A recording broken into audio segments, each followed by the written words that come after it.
Hello, I'm Salty Duchess. Welcome back to a long look at Delta Green. Today we are finally looking at my favorite section of the rules, Sanity, specifically bonds. I think it's probably come up at least once in each episode on the way here. You could start here or just stay and check out my favorite bit of the system in isolation. Either way, let's get started. I prefer to think of it as a youthful and exuberant interest rather than a mental malignancy. What exactly is sanity in this game? Well, let's get this out of the way. Sanity is not a measure of how crazy or not crazy you are. A high sanity means you are insightful, self-aware, and value life. A low sanity means the soul-crushing truth of reality is overwhelming you. By the inverse property, it also implies a lack of insight, self-awareness, and a difficulty seeing inherent value in life. Low sanity points also tend to go hand in hand with some mental disorders that manifest from your agent's experiences, but we'll discuss all of that in a bit. Sanity loss is expressed like this. The number on the left is the sanity an agent will lose if they succeed at their sanity test by rolling equal to or less than their current sanity points, roll over, and they suffer the sanity loss on the right side. Rule of thumb, if you're making your own sanity loss values, if the right side is a D6 or less, the left should probably be 0, and if the right side is a D8 or a D10, the left side should probably be 1. Don't give in to the dark side of making the minimum sanity loss some big number. Even a D4 is very excessive in most cases. I get it. We handlers are Lovecraftian entities in our own right. We feed off the sanity our player agents lose, a savory and succulent delicacy. And I know it can get frustrating if the agents keep succeeding on their sanity rolls or even critically succeeding and automatically taking the lowest possible sanity loss. I understand. I feel your hunger. Be patient. Trust that some critically failed sanity test is coming, and with it, the maximum possible sanity damage all at once. A satisfying feast. The game makes an important proposition that I would like to emphasize when it comes to sanity loss. Explore the loss. What does the sanity loss look like? Feel like? It can be brief, a shaky hand that needs steadying, a moment frozen in shock, or an anxious swallow. But try not to skip over it when the sanity loss happens. If you let yourself slip into that habit, that's when sanity becomes a mental health bar in this system. Don't let sanity become a mental health bar in Delta Green. Keep the reaction proportional to the sanity loss. It doesn't have to be some big, intimidating, and dramatic performance each time, but it needs to be more than just number go down. Sanity loss comes in a Neapolitan variety of violence, helplessness, and the unnatural. Violence is either suffered or inflicted directly and personally, while helplessness can involve violence, but the more important distinction is whether or not it happened to you. Not all helplessness involves violence, but I wanted to draw the distinction because there can be some perceived overlap. Importantly for violence as well, they give you a bit of a break in combat, where you only have to test sanity the first time you suffer a given trauma. You'll be lucky to physically survive being stabbed or shot multiple times, but at least you won't have to pay sanity tax. It also plays an important role in preventing your character from becoming adapted to violence too quickly. More on that later. The finest line in suffering helplessness versus violence is in observing the aftermath of violence. Here we have finding a mutilated corpse of an infant or loved one versus simply finding a friend's remains. The first is violence and the second is helplessness. I suppose it's the overwhelmingly violent nature of a mutilated corpse that causes the category shift, but the takeaway is just try your best and listen to your gut. The Jenga tower does not collapse just because you picked the wrong category a time or two. The last category is unnatural, and that is a simpler distinction. Basically, any experience that should not be possible can inflict unnatural sanity loss. There's a mechanical reason sanity loss is separated into 3 categories, but we will go into all of that later. Losing excessive sanity can result in 3 different detriments: temporary insanity, disorders, and permanent insanity. Temporary insanity is a moment where an agent loses self-control. Temporary insanity is inflicted by losing 5 or more sanity in a single roll and can result in one of the following responses: flee, struggle, or submit. Okay, first of all, 3 types of sanity loss, 3 sanity loss punishments, 3 possibilities within the temporary insanity drawback. Arc Dream writers apparently got paid extra commish for every rule of 3 they could sneak in. Secondly, flee, struggle, or submit? How is it not just flight, fight, or freeze? Is that copyrighted somehow or something? Anywho, struggling is mechanically the simplest temporary insanity. The agent just fights whatever the nearest threat is until they are killed, knocked out, or restrained. This reaction isn't as commonly recommended as a reaction to an unnatural source of sanity loss. With flee, the agent runs as fast as possible away from whatever triggered the sanity loss until either they feel safe or a number of turns equal to their con has been spent sprinting, at which point they fall to the ground mechanically exhausted. Flee is not as commonly recommended as a reaction to helplessness sanity loss. Finally, with submit, the agent shuts down or passes out from shock. If they awake, they have likely suppressed the full memory of the incident, requiring an intelligence test to remember all of the unsavory details. Hey, look at that. A concrete mechanical use for the intelligence stat. They do exist. Submit does not come as a particularly highly recommended reaction to sanity loss that is inflicted by violence. I'll sprinkle this in quick. The insanity in temporary insanity doesn't refer to mental illness here. The book is using the more colloquial definition of insanity, which is extreme irrationality, which is exactly what this is. They do get to work with the handler a bit to decide what temporary insanity their agent would react with, so they're not 100% at the handler's mercy, not until permanent insanity. Patience. They will belong to us soon. Wow, handlers really might as well be a canonical Lovecraftian force.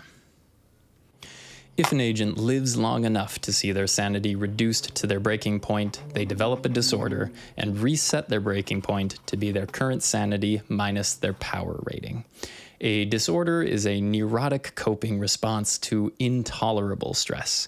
The handler and the player controlling the agent should work together to figure out a disorder that fits with whatever event caused the sanity loss that caused the breaking point to be hit. Disorders are ongoing conditions, and an acute episode now lurks under the surface of that agent's psyche. An acute episode from a disorder has some trigger, depending on the disorder, and once the episode starts, typically you can't take certain actions, or you take a penalty or pay a cost to take certain actions, or you may even be compelled to take certain actions. A fellow agent might be able to make a psychotherapy roll to talk you down out of the episode if you have a few minutes of safety. The book provides a lot of example disorders that should cover most needs or provide a good template to build a custom disorder if needed. I'm not going to dig through every last disorder, but let's take a look at 3 since that's the lucky number for the episode. Damn it, if only this was episode 3 instead of episode 4. I messed up the whole series. Might have to start over from the beginning or just simply retire to my shame. Addiction is a good example of a mechanically dense disorder. If you lose 2 or more sanity in one roll, an acute episode is triggered and an overwhelming need to satisfy the addiction takes your character. You can either satisfy the desire, taking a 20% penalty to all rolls as you are in some way intoxicated by a substance or distracted by a habit, or you can try to put off indulging, but every 24 hours you will lose 1d6 willpower, and if reduced to 2 or fewer willpower, the player loses control of their agent as they do any sort of irrational or just self-destructive thing necessary to feed their addiction. I mean, beyond the potentially self-destructive thing that is the addiction in the first place, I guess I should say. Like, any amount of feeding a heroin addiction is already self-destructive. It's not exactly a superfruit, but now you've put it off for so long that you might do even more self-destructive things just to try to satisfy that. Some disorders are a bit more narrative rather than mechanical. We can take dissociative identity disorder as an example. Here, suffering temporary insanity or reaching your breaking point triggers an acute episode. During the acute episode, the agent takes on an alternative identity. Until the episode is over, the handler decides if and when the player can fully control their agent's actions. And some disorders have very straightforward mechanics like depersonalization disorder. Losing 2 or more sanity in a single roll will trigger an acute episode, during which you take a 20% penalty to all skill and stat tests, as the agent feels helplessly disconnected from themselves. There's always an understandable degree of wariness when it comes to representing mental disorders in games. I would say in this case, I just don't really see what there would be to get all that upset about in this rule set. That's just my take, though. I have not spent 10,000 hours of my life being offended, so I'm not exactly an expert at this stuff. On to permanent insanity. If an agent reaches 0 sanity, that's it. They've given into a world of violence and helplessness. The precise moment control of the agent is taken away from the player is up to the handler. It doesn't have to be the exact moment that 0 sanity is reached. They do mention it could be fun to have a player keep playing a functional psychopath while at 0 sanity, as if things were normal. I would recommend an extreme amount of caution when it comes to deciding whether or not to go down that road. Having a truly psychopathic, evil character in the party waiting for the perfect moment for their betrayal or reveal always sounds like a fun tightrope to walk on, but it rarely is in practice. We think we want it, but we don't. Except actually, unlike that Blizzard employee, it's really unlikely that you want this. It works in our heads because it works really, really well in books and movies, but books and movies are scripted. TTRPGs are not. I'm not saying that it can't be done, but I do think throwing that bit of advice into the book might have been a touch misguided. The rule of 3 continues strong, as a permanently insane individual typically falls into one of 3 states: catatonia, delusion, or psychopathy. Catatonia is exactly what it sounds like. The agent has just become entirely disconnected from reality and themselves, their consciousness either shredded or pushed so far down that it never comes up again. Delusion is that sort of boilerplate stereotypical depiction of insanity, ranting, raving, incapable of sane, logical conversations, and absolutely devoted to delusion. Delusions may include, but are not limited to, believing that you should hit your brakes before engaging your turn signal, ignoring the first in, first out principles of a 4-way stop, and instead just treating it like a Mexican standoff, and whatever the hell has happened to the average Chicagoan driver. God rest their sanity. Psychopathy is the most functional of the 3. The character still has autonomy, but it's just that all the empathy has been burned out of them like an infamous serial killer. Again, I'd still recommend a psychopathic character belongs to the handler. You could work with the player who originally played that agent to help act out a scene involving that character so they can have the same mannerisms and the same voice that they were giving that character, but I really don't feel the player should still exercise full autonomy of this permanently insane agent. There are some ways to resist sanity loss, however. In fact, would you believe it, there's 3 ways: adapting to the loss, projecting onto a bond, and repressing insanity. First, adapting to sanity loss. This here is the reason why sanity loss is split into 3 different categories. You can become adapted only to violence and helplessness. True adaptation to the unnatural is synonymous with permanent insanity. The character sheet has 3 boxes each for violence and helplessness. If you suffer sanity damage 3 times from a given source without suffering temporary insanity from that source or hitting your breaking point, you become adapted to that source. To be clear, if you suffer temporary insanity from violence, do not clear your adaptation to helplessness boxes and vice versa. Once adapted, you automatically succeed at sanity rolls from the source you are adapted to. This does not mean you never take sanity damage. It just means you take the left result from the sanity damage cost. These come with a price, though. When adapted to violence, people might have a hard time being around you. They might feel uncomfortable, like you're a predator, or maybe you just have a harder time relating with all that meaningless shit they care about now that you have seen so much. You lose 1d6 charisma, and every bond you have suffers the same amount as your empathy suffers. If you adapt to helplessness, you've kind of given up on some of your personal drive, that fire in you that believes in your ability to change things. It can be helpful in helpless situations, but you do lose 1d6 power permanently. Let's talk about all of that for a second. Let's cover adaptation first. You might have to exercise some discretion with this. For example, you could, without an incredibly unlikely amount of difficulty, survive an ambush from gunfire, find a corpse, and get stabbed or shot all in one combat. You could, theoretically, lose a couple of sanity points from each of those things, and then boom, within a single combat, that character is suddenly adapted to violence. It might be reasonable to rule that you can only gain one checkbox of these adaptations per scene. Or maybe it is an incredibly cool moment to have one horrible, costly scene that forces a character to rapidly adjust. Listen to your gut and don't be afraid to pump the brakes if things are moving a little bit faster than what's fun. Also, with becoming adapted to helplessness, you lose power. If your current sanity drop does not cause you to go below your breaking point, rules as written, the breaking point does not adjust, even though power is part of that calculation when it occurs. There's a strong argument to be made that it should, though. Do what you want. Boy, oh boy, these next two ways to resist sanity loss are dope. For as much as they get talked about, it's almost strange to see how little space they actually take up on these pages. Projecting onto a bond. When an agent loses sanity, they may project some of that loss onto a bond.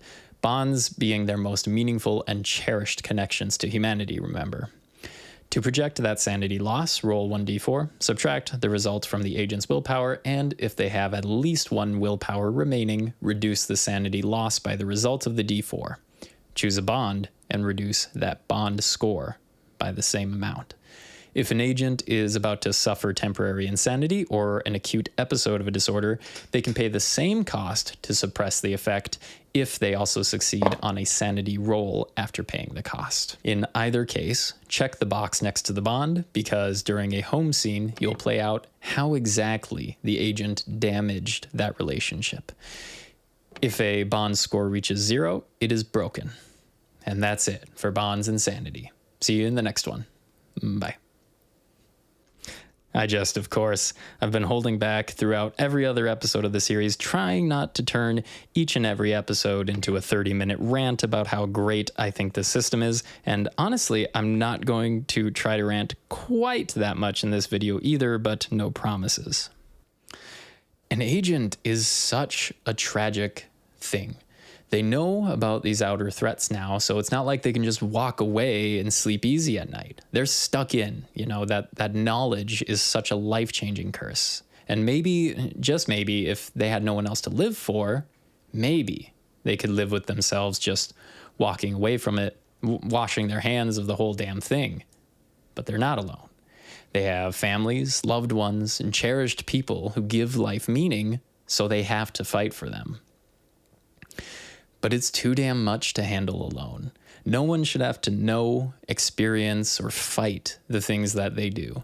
So they need to lean on those people a bit. But they can't lean directly, honestly. To do that would pass that curse of knowledge on to their loved ones like a sort of virus, and that's the last thing they'd really want. But they can do it indirectly. A missed phone call here, a forgotten responsibility there, a broken promise. Just release valves to put the hurt on someone else, an unsuspecting trauma surrogate. They can help handle a little bit of the burden.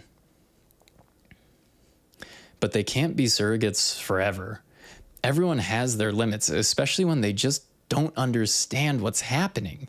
The agent was supposed to be their shield against these monstrosities. But now the roles are reversed, and one by one they throw in the towel and cut the agent out of their lives.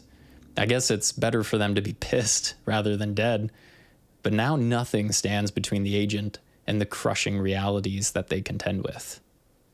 What was it that gave their life meaning again? I hope your agents die before they reach this point, because it is cruel. A perfect tragedy.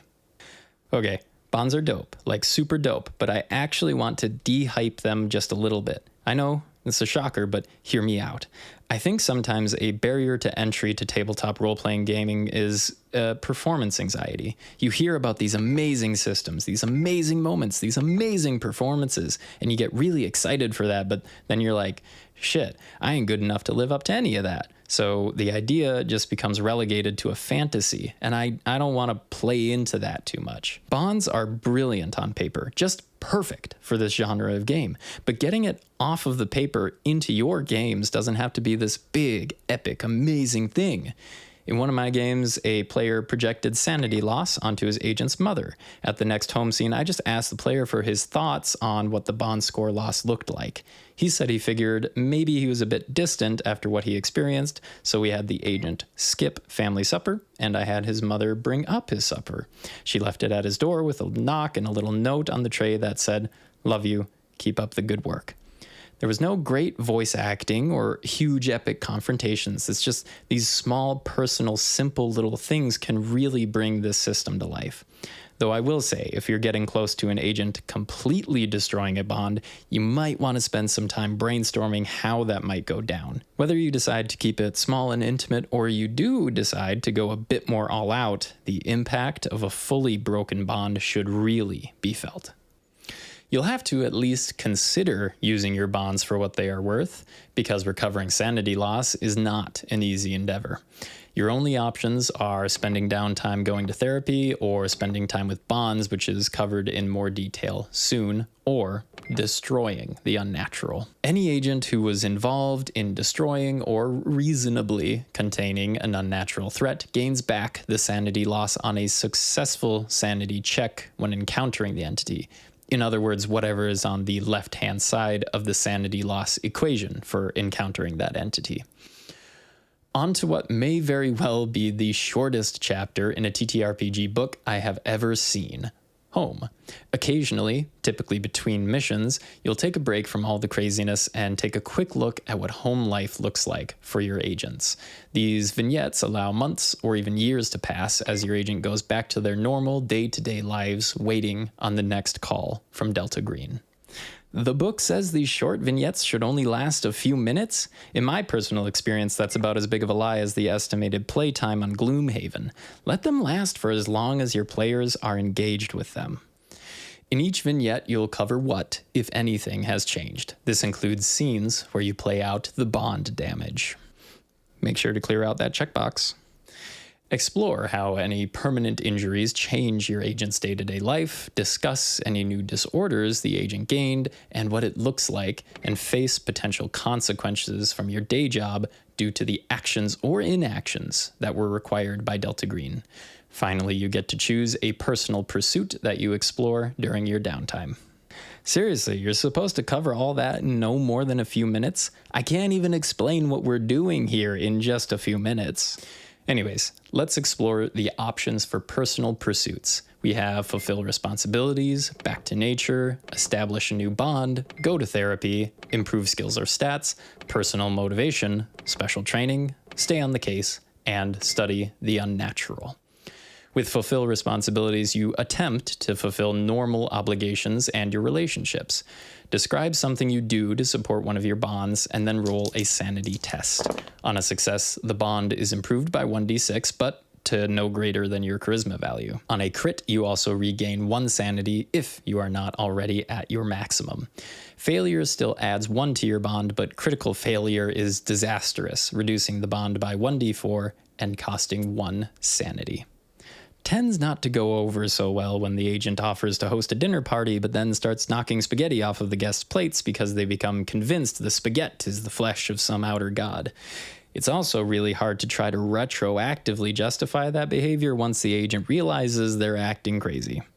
You can also go back to nature, get away from all the stress and responsibility, and just try to spend some time alone. Reduce a non-Delta Green bond by 1 as you neglect maintaining that relationship in favor of this isolation, and roll a sanity test.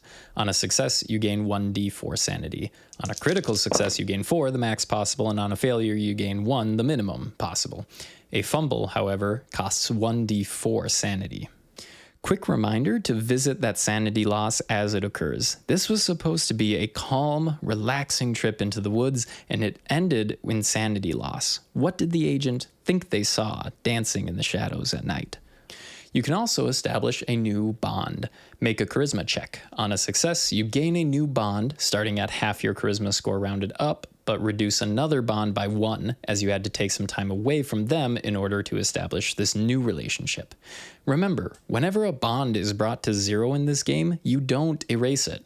Not only because that's an interesting part of the history of that agent that you wouldn't want to just erase, but if it makes sense in the narrative, you could use this downtime activity to reestablish a broken bond. Don't make reestablishing a bond too easy, though. If the agent destroyed his friend's original Xbox alongside an original copy of Halo Combat Evolved, he can't just show up all buddy-buddy with the guy next day trying to reestablish that friendship. These kinds of deep wounds do not scab overnight.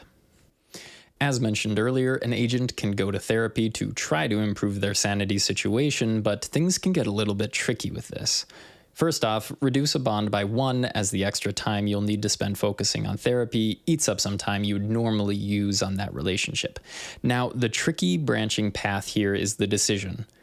Does your agent tell the therapist the truth about what's on their mind? If you do try to tell the truth and some of the sanity loss came from the unnatural, the handler will decide whether or not the therapist believes the agent. The therapy comes down to either a luck roll or the therapist's psychotherapy skill, but if the therapist believes the agent is delusional, the roll is made at a 20% penalty, as maybe the therapist is kind of wasting some time trying to explore their trauma from that angle of figuring out what the delusion is. After the roll is made, gain 6 sanity on a critical success, 1d6 on a regular success, 1 on a failure, and lose 1 on a fumble. Telling the therapist the truth and having them believe you can come with its own host of issues, as well as describing illegal violence, especially if it seems to the therapist that more illegal violence is likely on the way. At least it's better than being an agent, but man, being a therapist to a Delta Green agent must really suck. Delta Green should probably subsidize the therapy sessions that poor therapist is now going to need. If the agent lies about what's bothering them, it's far less risky, but the rewards are lesser as well. Make either the luck or psychotherapy roll as before with no penalty, but gain 4 sanity on a critical success, 1d4 on a regular success, none on a failure, and lose 1 on a fumble. If the agent suffers from a mental disorder, a critical success is extra juicy for them as it cures the disorder. You write cured next to the disorder, but you don't erase it off of your sheet. If you gain another disorder later, this disorder will resurface alongside the new one if you fail a sanity roll. The agent also develops a bond with the therapist, which starts equal to half their charisma score, but you must reduce another existing bond by 1d4. Sorry, boys, no sports bar for me tonight. Gotta go to my 3rd therapy session this week. Rumors will abound and the spouse will get suspicious, but the poor agent just needs lots and lots and lots of extra attention. You also have the Improve Skills or Stats pursuit.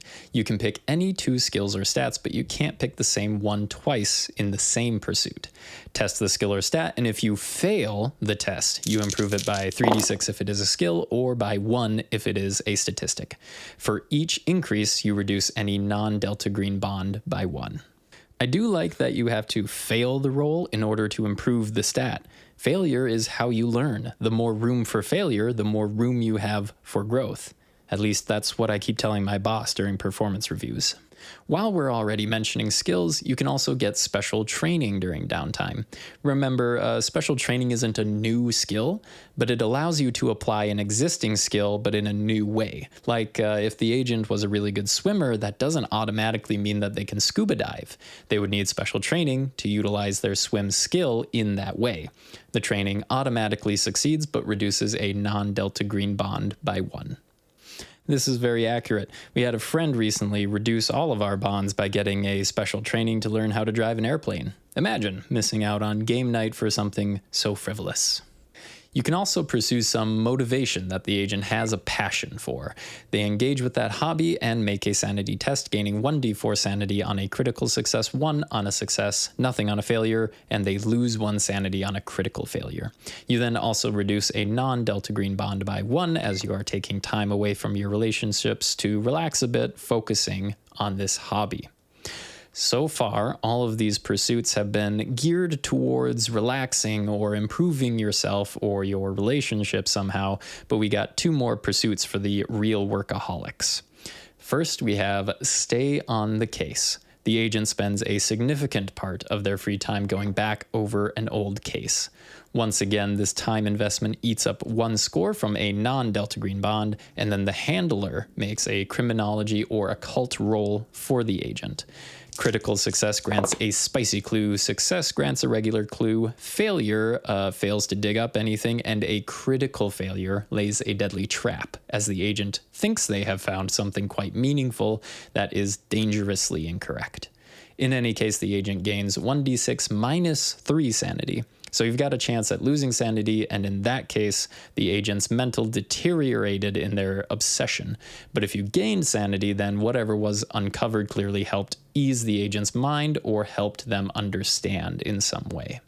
I'm often a little iffy on hidden GM rolls. I like rolling in the open as a general rule, but I can see a strong case for keeping this hidden.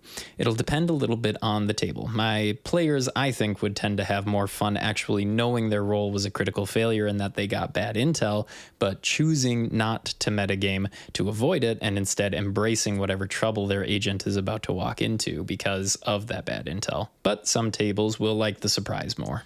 Finally, we have Study the Unnatural. This requires some existing source of unnatural knowledge, like a tome or a case file with unnatural details. This raises your skill in the unnatural as per the source of knowledge, and could have other fun consequences that are up to the handler. This costs 1d4 score with a bond. There may also be some chickens come home to roost during downtime. Delta Green expects its operatives to do shady, illegal, or borderline illegal things as needed, and with that can come prosecution or getting fired from your day job. If the agent has been negligent at work or worse, non-criminally abusing resources, they will have to make an appropriate skill check or charisma check to try to get out of it. If the test fails, the agent is fired. They lose 0 or 1 sanity from helplessness and need to make a charisma test with each bond they have, or lose 1d4 points from it, as getting fired is an extremely stressful endeavor.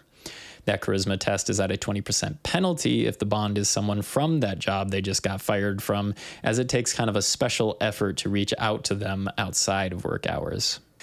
Don't worry, Delta Green doesn't care you got fired. Delta Green doesn't care your relationships are falling apart. Delta Green doesn't care you're not sure how you'll pay for the mortgage this month. You have a job to do, agent. Now, if you really, really fucked up bad, you might get prosecuted for some illegal action. Delta Green tries to cover up illegal activity within reason, but they can't risk exposing the conspiracy over an individual or even a cell's worth of agents. First, the agent can choose to make a law roll to try to give themselves a bonus to an upcoming luck roll.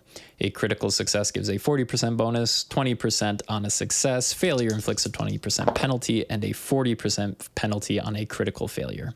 If the agent has a poor law skill, they can just skip this step and make an unmodified luck roll, adjusted at the handler's discretion based on how strong they feel the case against the agent would be and how much help Delta Green would be able to provide in the cover-up.